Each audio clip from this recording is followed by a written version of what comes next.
Okay, good morning, everybody. Hope everybody's well. Happy Thursday for those that are here live. For those that are here, whenever it is that you're here, thanks so much for being here. It means the world to us. Again, thank you to the L Psalm sisters yesterday for their sponsorship and all that they do. We've been talking about this concept of what's in your circle, but the idea of meaning and making sure the things that we're going after are things that are worth going after. So many times in life we get caught in games that ultimately, even if we win, we lose. Sometimes it happens in businesses and companies. You may be in a job where deep down you shouldn't be at. And in the back of your mind, you're hoping that somebody fires you because you'll never have the guts to leave, but it's sucking the life out of you. So sometimes in life, the games that we're in are the games that are hurting us the most. And yesterday, we've been talking for the past few weeks about this concept to try to continuously move our minds in a direction where we can see the invisible. What's in our circle of the value, the priorities of what we're going after is usually invisible. Sometimes one or two of the goals will be visible to us, but a lot of it will be invisible. We just won't achieve success in the other stuff, and we won't really know why. But as we do the work, the hard work, the work of introspection, to identify the values that we want, the goals that we want, and to question them, as we start to look at something, it becomes more obvious. It's how our minds work.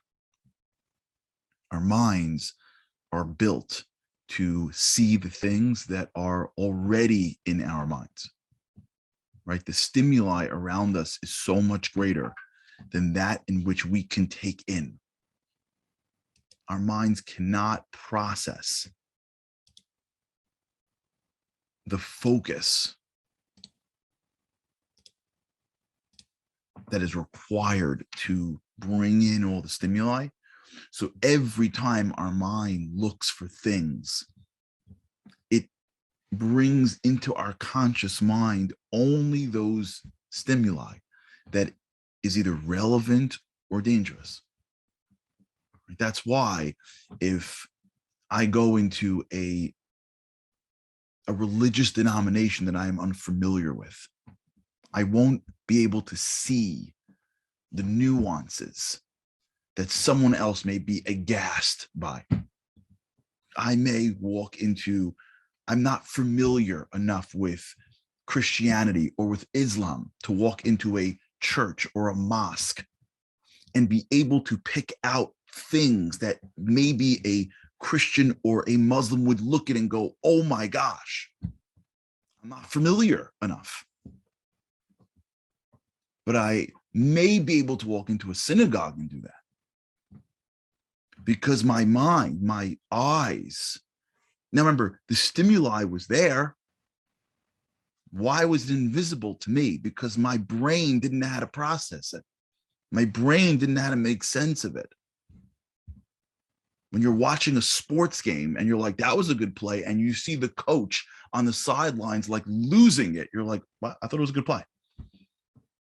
Because you're seeing a play and he's seeing a play, but there's small bits of nuances that he sees that is invisible to your eyes because your eyes have no place to put it. Your brain doesn't know what to do with that information, so it just sweeps right by it. It can't take it in. There's not enough room in your in your schema, if you will, for every bit of information. So your brain is constantly filtering out most of the things that are right in front of your face. So when we talk about setting values, we talk about setting goals, the reason is because these goals are probably easier to get than you think. It's just that your mind has never seen the stimuli for them because you're not going for them right now. If I were, let's go back to my other example. If my invisible value was wealth accumulation, let's say, or career advancement, and I did not put relationship to my children as a top value, and I go through my year There may be so many ways for me to build a relationship with my children that would be invisible to me, because my brain, when it sees that stimuli, that opening to the conversation, that opportunity to take them somewhere on a Sunday, that game we can play, whatever the million things that take place that somebody can look at and use as a relationship builder, it may be invisible to me, meaning I never see it.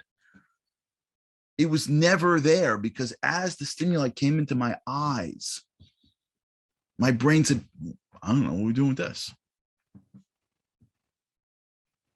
Now, I may want to do it, but I've got career advancement at the top of my list, even if it's invisible.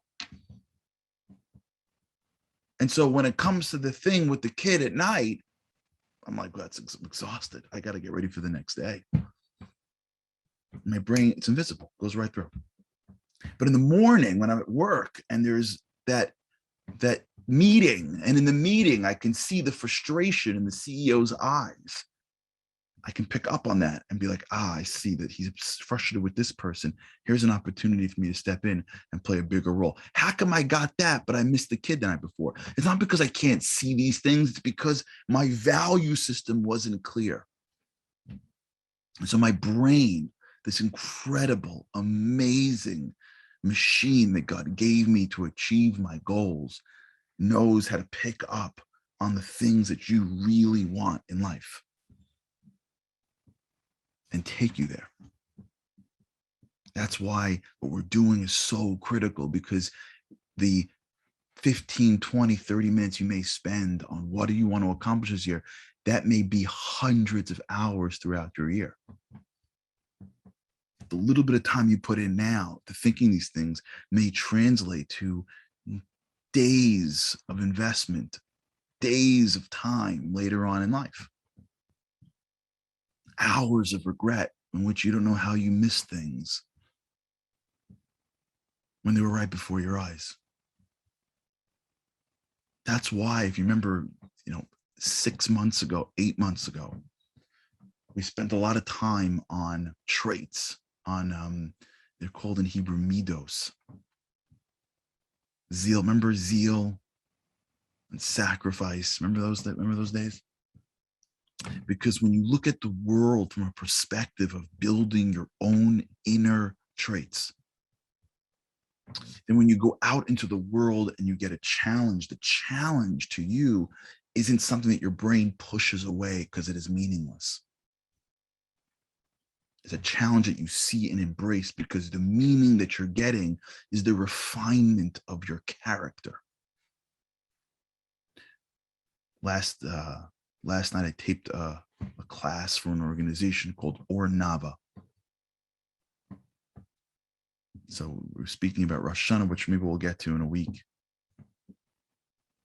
We're talking about how the whole essence of Rosh Hashanah really is to live in a certain mode of judgment. And when you live in a mode of judgment, that's how you're judged in heaven. When you live in a very strict judgment type way of looking at everything around you, you're always judging in a strict way.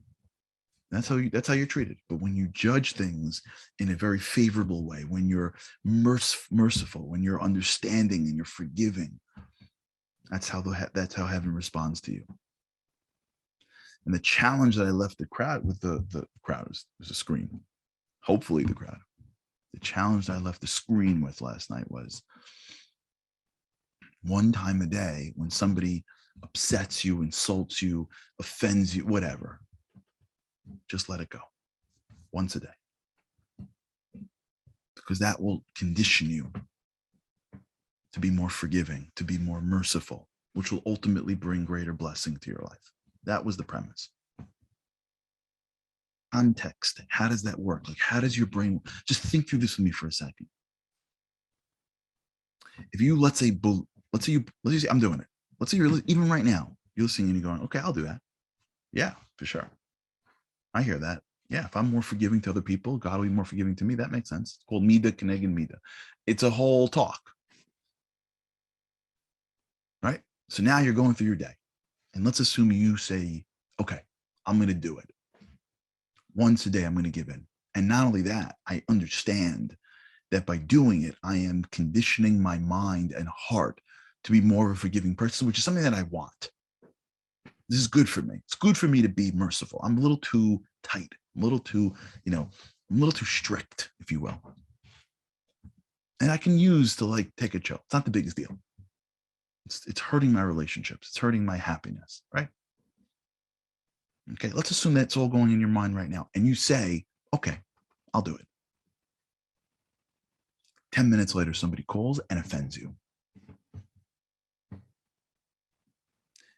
Pre this conversation, your mind is picking up on all the stimuli that gets you offended. You're listening in to the depth of the offense.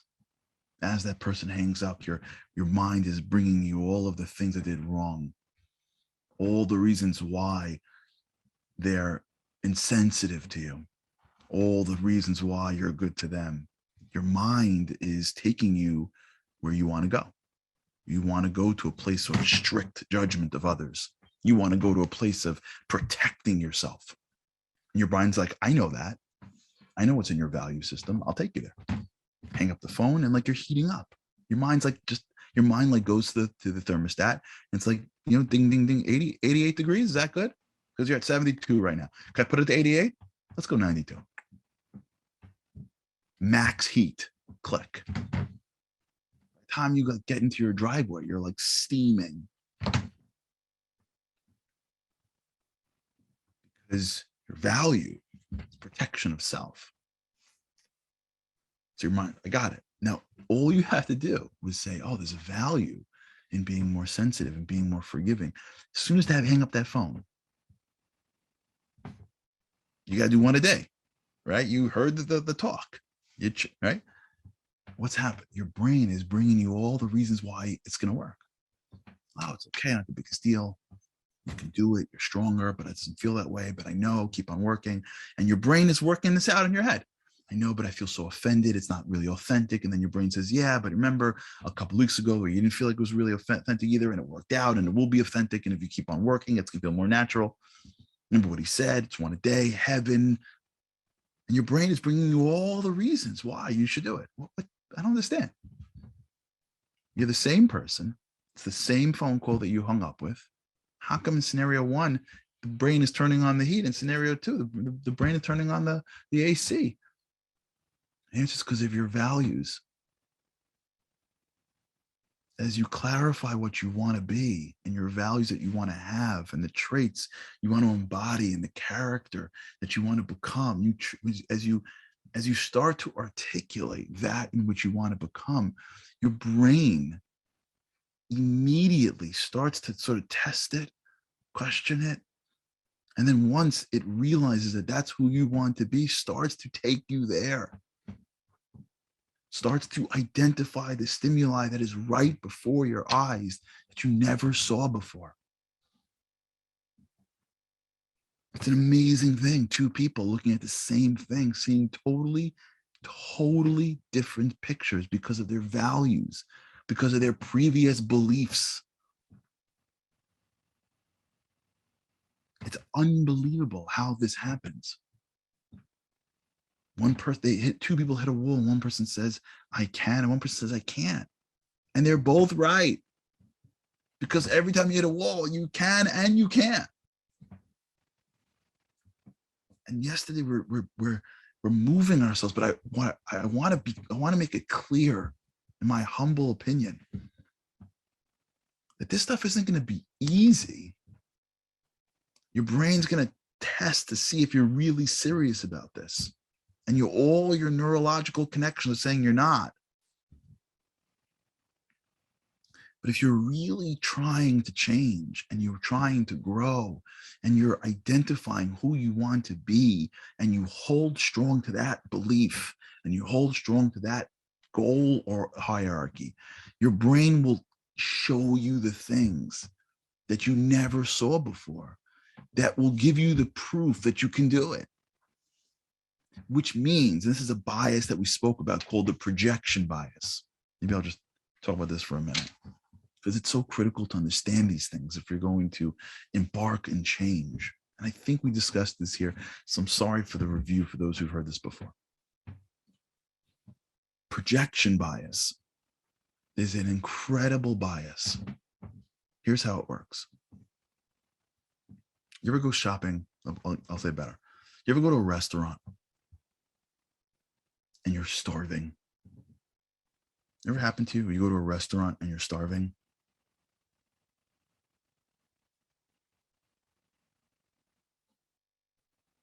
And the menu comes out and you're famished. And someone else is paying for the bill. Okay? Someone's like, listen, it's on the company. You're famished. And there's no weirdness in doing what you go order whatever you want. And you're like, okay, I'll have bring me 2 appetizers. I think I can't tell between these two. So just bring them both. And for the main, I'll have it, give me the largest steak, medium. Is that okay? Medium. And of course the dessert. And on the side, just make sure that you have, can you get me a double fries and some rice? And then, yeah, for dessert, I'll just order it now so it's ready. You know what I'm saying? Like, the next thing you know, you got 2 appetizers, more food than can feed than a large family in most countries, and then dessert coming. You ever had that before? And then you sit down and there's bread at the table and you start pounding. Right? Never had that with you? Starving. And here's what happens typically. You start pounding bread, appetizer 1, appetizer 2, and then comes the main and you go, oh, I'm full. But you got to pound through the main. And then comes the dessert platters that you ordered. You could barely move. And you're thinking, why did I order so much food? I'm going to be sick. You have that? How can we do that for? This is called projection bias. Projection bias is like this. When I'm ordering my main or my dessert, when you're sitting and ordering your dessert, right? You're ordering dessert from the place of being starving before the appetizer. And you don't have the ability to project towards you when you're going to eat the dessert. Your brain doesn't say, wait.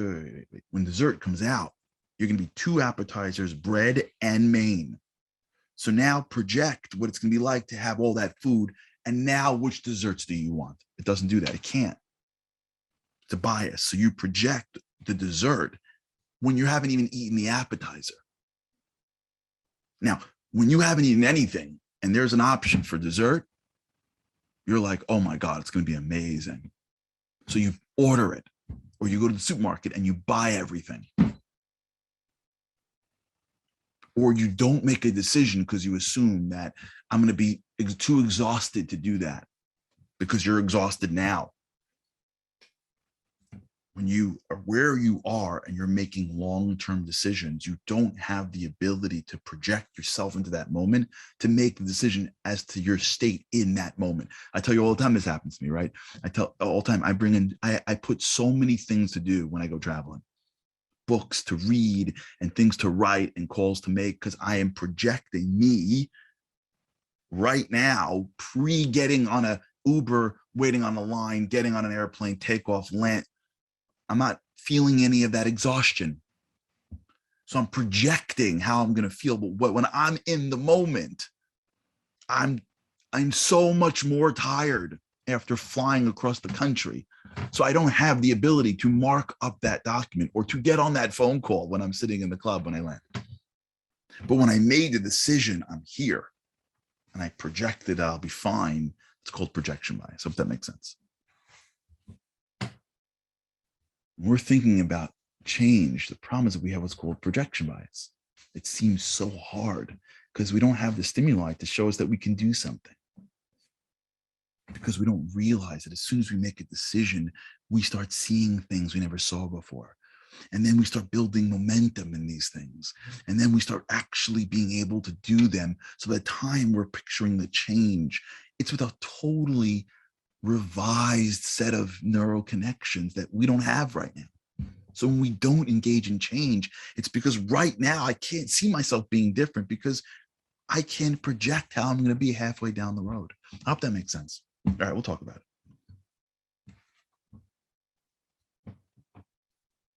Think about that. How much is right before us? We can't see it. How much strength is really down the road, but we can't project there yet because we haven't lived it. So we don't take on the things we should take on because we mistakenly assume that we can. Okay. Have an amazing day, everybody. And with God's help, I cannot wait to see you again tomorrow. Have a great day.